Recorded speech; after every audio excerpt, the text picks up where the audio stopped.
Coming up today, South Korea and the United States lean on China to play a more constructive role in tackling North Korea's nuclear ambitions. South Korea's National Assembly begins its final 100-day regular session of the year. The ruling party wants to reform the labour market. The main opposition party is aiming to shake up the scandal-ridden spy agency. Plus, Korea's exports plunged by their biggest margin in 6 years last month as low oil prices caused a sharp contraction in global trade. Stay tuned for these stories and more.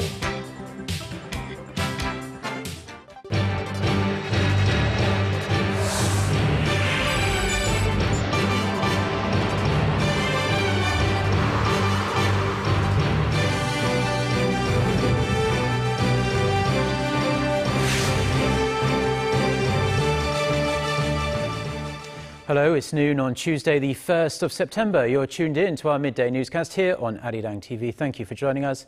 I'm Mark Broome.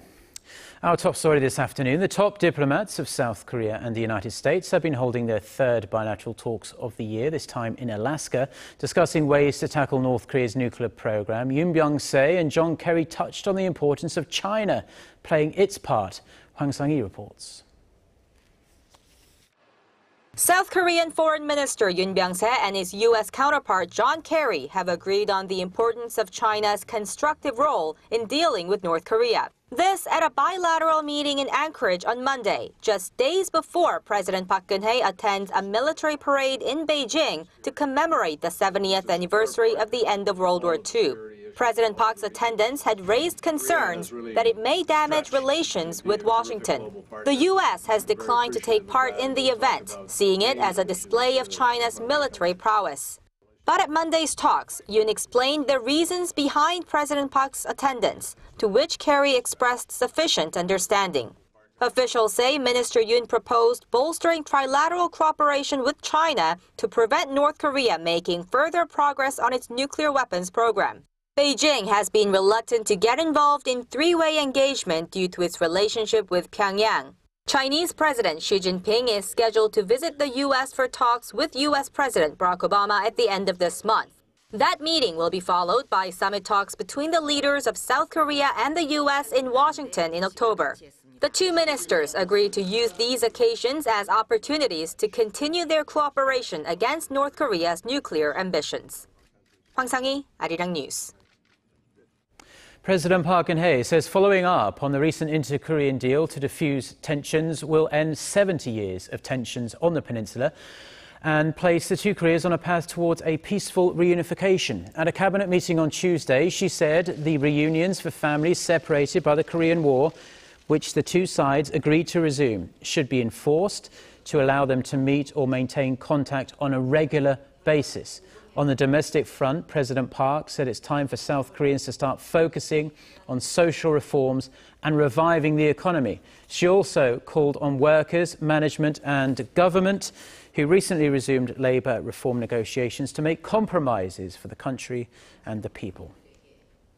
The Korean government has denounced a Japanese newspaper for likening President Park GeunHye to Empress Myeong-song, who was assassinated by Japanese agents in 1895. A government official says Seoul will demand the Sankei Shimbun remove the article from its website.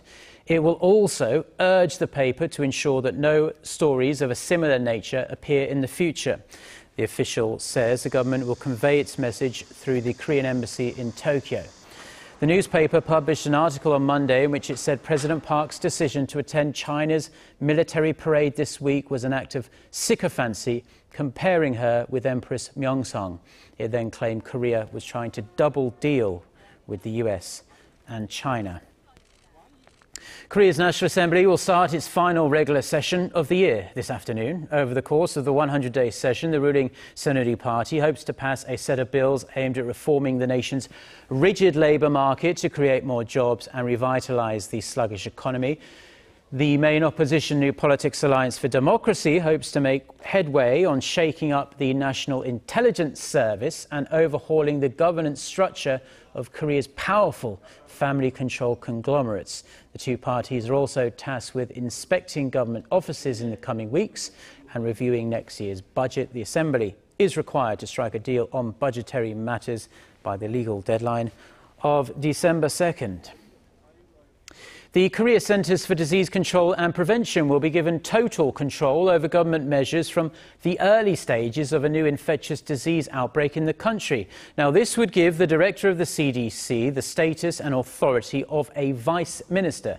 The decision was made during a meeting Tuesday attended by government officials and the ruling party to improve the nation's disease control system. The move follows the recent outbreak of the Middle East respiratory syndrome, which raised some serious issues over who has authority over preventive measures. Ruling party officials have also agreed to hire more workers and ordered general hospitals to fortify their facilities. A new department will also be established within the CDC to take charge of beefing up inspection measures to prevent new diseases from entering Korea. Korea's exports fell by the quickest pace in 6 years in August, continuing an 8-month streak of negative growth. The Trade Ministry said on Tuesday that exports amounted to $39.3 billion last month. That's a drop of nearly 15% from the same month last year. The government attributed the decline to sluggish trade figures in goods and those related to low crude oil prices, as well as weak demand from China. Meanwhile, Korea posted a trade surplus for the 43rd consecutive month in August as imports dropped 18%, even more than exports, this compared to the same month last year. A new look, Samsung C&T started operations on this Tuesday as the de facto holding company of Samsung Group, Korea's biggest conglomerate. Samsung says the merger that formed the new company adds to the group's synergy, but many see it as a way for Samsung's heir apparent to solidify his grip on the business group. Song Ji-son has the details. Samsung Group's construction arm Samsung C&T opens a new chapter in its history this week after its recent merger with Samsung's fashion affiliate Cheil Industries. With a market capitalization of $23 billion, Samsung C&T becomes the fourth biggest entity on the local boards after Samsung Electronics, Hyundai Motor, and Korea Electric Power Corporation. After a matter of months, Cheil Industries went public. Samsung C&T won approval by 70% of shareholders to merge with Cheil Industries in mid-July. Lee Jae-yong, the only son of the group's ailing patriarch Lee Geun-hye, is the biggest winner from the merger. He immediately acquires a 16% stake in the new de facto holding company. The group has also simplified its complex web of cross-shareholding through the restructuring and saved billions of dollars in inheritance taxes in the process. Of course, it wasn't all smooth sailing as the company was locked in a 2-month-long legal battle with US-based Elliott Associates, who sought to block the move, claiming the terms of the merger did not match the value of the shares. Samsung C&T hopes to achieve annual growth of 10% with the synergies stemming from the merger, to hit $55 billion in revenue by 2020. Its ambitious goal is to foster the biosector as a new growth engine for the group. For the time being, the new holdings firm will be headed by 4 chief executives from the 2 units in charge of each division: construction, trading, fashion, and resorts. A new chairperson will be elected later this week. Song Ji-son, Arirang News. And it's a busy day in the corporate world here in Korea because the country has a new megabank following today's completion of the merger between Hana Bank and Korea Exchange Bank. KEB Hana Bank, as it will now be called, has become Korea's biggest bank with assets of over $250 billion, surpassing Uri, Gungmin and Shinhan banks. The merger has been in the works for a few years since Hana Financial Group acquired KEB from the US-based private equity fund Lone Star in 2012. The merger between the formerly 5th and 6th largest banks had faced a number of legal challenges from the KEB union, but an agreement was reached in July and moves were swiftly made to complete the merger. KEB Hana Bank now boasts 945 national branches, over 15,000 employees and 127 overseas offices in 24 countries. Korea posted yet another increase in housing loans in July thanks to low interest rates amid the current housing boom. The Financial Supervisory Service on Tuesday said Korea's household lending by banks rose $6.2 billion from the previous month to $447.1 billion. It noted that the margin of increase is lower compared to those posted from April to June, but still remains high. The average delinquency rate of bank loans was at 0.69% at the end of July. This is up a 0.08 percentage point from a month earlier. The delinquency rate of loans extended by Korean banks edged up last month due to a rise in fresh-sourced loans. The rate for household debt stood at 0.44%. That's up 0.02 percentage points from a month earlier. Korea's consumer prices still can't pick up a head of steam, hovering in the 0% range yet again in August. Low global oil prices and a drop in utility prices are continuing to put downward pressure on inflation numbers. Kim Min-ji has more. Adding to concerns that Asia's fourth-largest economy may have already entered a deflationary period, consumer prices stayed in the 0% range for the 9th straight month in August. Statistics Korea says inflation only edged up 0.7% in August from the same period last year, unchanged from July's figure. The agency attributed the low inflation number to low global oil prices as well as a drop in utility fees like gas, water, and electricity. Core inflation, which doesn't include volatile food and energy prices, increased 2.1% on year. Agriculture prices rose 3.4% from a year ago, but it wasn't enough to push inflation above 1%. The latest data raises doubts about whether inflation will be able to meet the central bank's annual target band of 2.5% to 3.5%.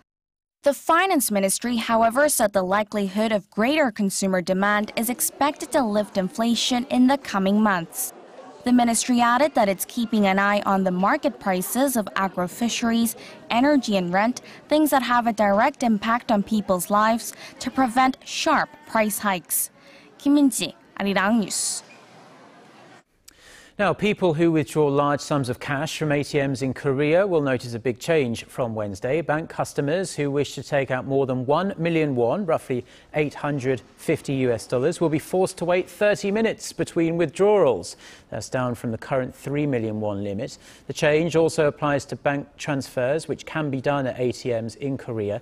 Financial authorities say the move is aimed at cracking down on fraud and especially voice phishing. The new measures only apply to ATM withdrawals and transfers. Customers making in-person visits to bank branches will not be restricted. It appears as though Korea could have a serious shortage of doctors. The latest health report by the OECD shows Korea has just 2.2 doctors for every 1,000 people, even when ones that practice Oriental medicine are included. And that's one of the lowest figures among OECD member states and is below the average of 3.3 doctors. Only Turkey and Chile rank below Korea in terms of doctor-patient ratio, while Austria and Norway had the highest number of doctors per 1,000 people.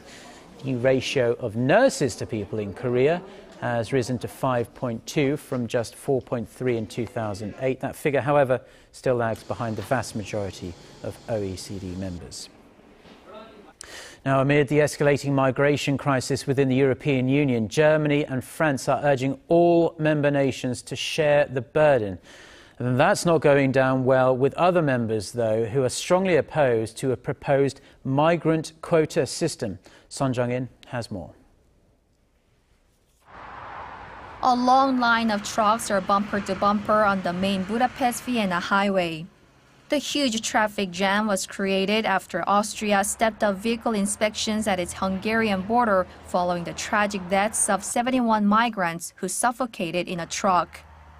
Since the inspections began late Sunday, over 200 illegal migrants have been discovered and 5 suspected smugglers arrested in a single day. Trains packed with hundreds of migrants that arrived in Vienna from Budapest bound for Germany late Monday were also stopped for several hours to sort out those trying to enter the country illegally. German Chancellor Angela Merkel says Europe should work as a whole and its states must share the responsibility for refugees seeking asylum. That'll be a central challenge, not only for days or months, but for a long period of time. Her comments echoed those of French Prime Minister in the port town of Calais, where migrants camp out waiting for a chance to reach Britain. Those who are persecuted in their countries, who are exposed to torture, the oppressed, must be welcomed in Europe. However, Hungary, which has built a razor wire fence along its entire 175-kilometer border with Serbia and 3 other nations in Central Europe, are maintaining they cannot accept surging numbers of migrants. While the nations are gridlocked over the refugee crisis, EU Interior and Justice ministers are planning a special meeting on September 14th to tackle the situation. 손정인, Arirang News.